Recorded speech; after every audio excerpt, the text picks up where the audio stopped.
trick to kind of just, staying sharp and making sure that layoff doesn't affect you once the games actually get back to action? I think more so than what I do, I think it's the coaches. They only give us 4 days off, even though we don't like it much. They bring us back a little bit earlier, so we got back last Friday, so we got a week to come in here and practice every day. And like you saw, or you guys weren't here today, but we were scrimmaging a little today, and we've simulated whole games. So I think they do a good job trying to keep us in shape with those scrimmages. Chomping at the bit to play somebody else. Oh, for sure, yeah. No, for sure. I feel like it was a year ago that we played Detroit Mercy, so we're excited to get more so than anything to get into Big Ten play for sure.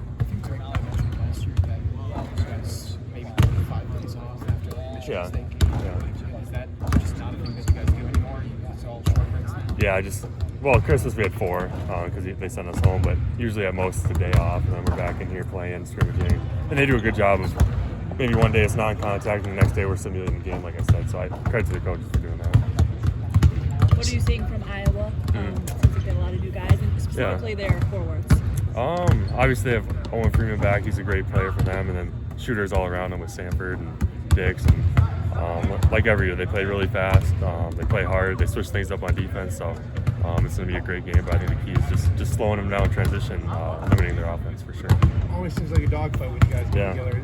Expecting another one tomorrow night? Yeah, for sure. And I think that not only goes for Iowa, but I think every team in the Big Ten, you're going to have a dogfight every night, no matter who it is. You can't take anyone lightly, and it should be a fun one for sure. How have you seen Owen improve? Yeah. No, he's a great player. Like all of them, he runs the floor hard, which makes us as bigs have to run too. And I think they utilize him in a great way. And he's grown immensely from last year. This year, he's a great player. I'm just excited for the matchup for sure. Steve, how's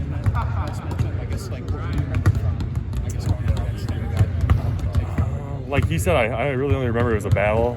I really can't even remember 2 games ago, so no less last year. But I know it's going to be a battle.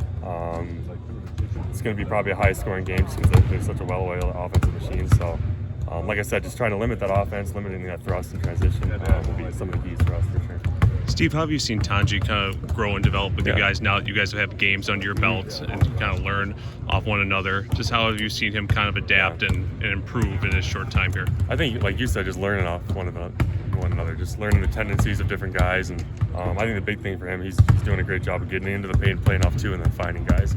Where earlier in the year he was playing off 1 and throwing stuff up, but now I think the game's really slowed down. He's learned all our tendencies, and he's playing within himself for sure. Is that easy to do, to learn one way for so long and then have to switch it? Can you relate to anything like that? Not really. I've never had to do that, but I can imagine he's been at 2 different schools before this, so learning 2 different systems, and then coming here for his last year and trying to pick up on things in 2 or 3 months. It's probably a big jump, but he's done a great job as we've seen.